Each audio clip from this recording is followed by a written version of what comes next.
This is a story of greed. This is a story of exploitation. This is hidden history. This is the real South African Genocide.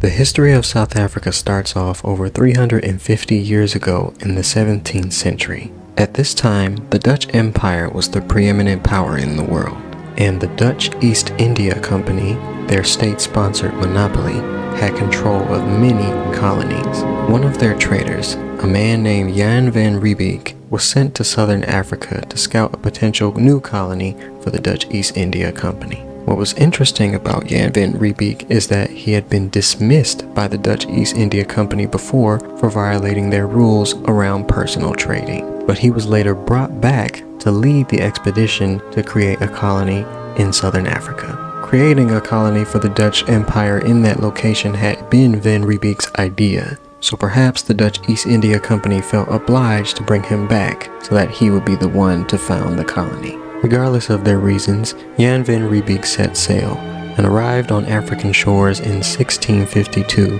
and set up the Cape Colony. It was only a small group that arrived in the Cape Colony, about 20 Dutch settlers or so, but as the years passed, that number slowly grew.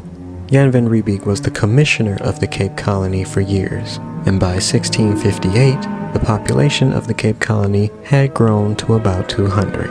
As the colony grew, Jan van Riebeeck suggested that slaves be brought over to the colony, particularly from Batavia, which is present-day Jakarta, Indonesia.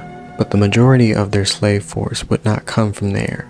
It would come from inside the country itself. Of course, building a colony was not going to be without problems, particularly the problem of the Dutch settlers encroaching on indigenous land. As the Cape Colony continued to grow, they had numerous conflicts with the Khoi, the indigenous peoples of South Africa. The first of the Dutch Khoi Wars broke out in 1659, and the indigenous peoples of South Africa and the Dutch Empire would continue fighting for the rest of the 17th century. The Khoi did show their might, but unfortunately, the gap in technology and weapons between the two powers was simply too great. Over the decades, more and more of the Khoi people were captured and assimilated into Cape Colony society, and they would end up making up the majority of the slaves in the colony. As the opposition decreased, the Cape Colony continued to expand, encroaching on more and more of South Africa's land and displacing thousands of people. And so, slowly but surely, throughout the 18th century, the Dutch Cape Colony expanded, and the Dutch East India Company captured more and more of South Africa's land. But the Dutch Afrikaners would not keep this land forever. The power of their empire was waning, and a new, much more powerful force was coming their way. By the 19th century, the Dutch Empire's influence was fading, and new powers were coming up to take its place. Napoleon Bonaparte, the leader of France at the time, waged war against the nations of Europe to expand France's influence. One of the nations Napoleon was fighting was Great Britain, whose empire had already captured a large portion of the world. Both the French and the British wanted the Cape Colony because it was a strategic location for trade routes. The British captured it first in 1795. After the conflict with Napoleon was over, they returned the Cape Colony to the Dutch, but later reoccupied it for good, and it was at that point the Cape Colony officially came under British rule, and it would stay that way until the civil rights movement of the 20th century. Under British rule, the treatment of the indigenous peoples of South Africa became even more strict. Gold and silver was found farther inland, and so instead of the slave workforce primarily being used for farmland, they were sent into the mines. British officers were carried on the backs of slaves like they were kings, as if they were too mighty to walk on the same ground as the slaves. More and more land was taken away from the indigenous South Africans to make room for the growing population. Even though slavery was abolished in South Africa in 1833, the treatment of blacks in South Africa really didn't change that much. They continued to work for white people up until the 20th century, being their cooks, their servants, the watchers of their children, any and every job that the British colonizers considered unnecessary for them was done by the black people of South Africa.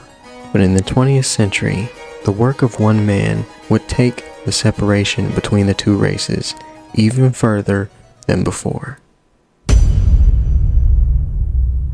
As far as the Western world is concerned, the one thing that South Africa is known for is Nelson Mandela.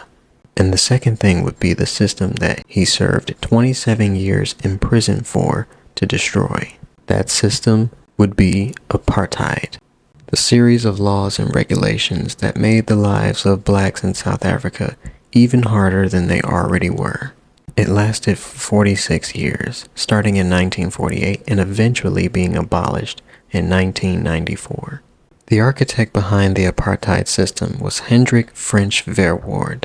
During Verwoerd's college years in the 1920s, he traveled abroad. One of his travel destinations was the United States. Hendrik was inspired by the separate but equal system that existed in the United States. In the 1940s, while campaigning for this system to be implemented, he would later say that the different races could not grow to their fullest potential if they mixed together. But his true intention was to isolate the races from each other and make sure power continued to stay in the hands of the white population. The Prohibition of Mixed Marriages Act in 1949 did just that, make the union of white people in any other race in marriage illegal. The Group Areas Act of 1950 divided cities into specific areas for the different races.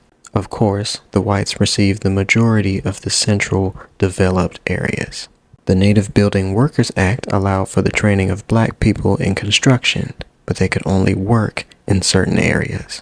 The Bantu Education Act of 1953 segregated the education system as well, and the funding for black schools was cut off almost entirely. All of these laws together collectively put the black population of South Africa in a cage from which they could not escape. They could not get the high-paying jobs, they could not get the homes they wanted, they could not get the education they needed, and the amount of land that the entire population collectively was allowed to own was a tiny portion of what their ancestors had once roamed with their herds. It's only just now that the South African government has decided to change that. The so-called white genocide that the president talked about, that is simply the giving back of the land that hundreds of years of pillaging, murder, and exploitation took away from the original population of South Africa. But of course, Donald Trump will never see things that way. So if you think it's harsh that farmers are having their land taken away from them and given back to the black population, just remember the hundreds of years that their ancestors exploited that land, and you tell me if you still feel sympathy. This is not a genocide. This is justice. This has been Hidden History. Like and subscribe. Thank you for watching.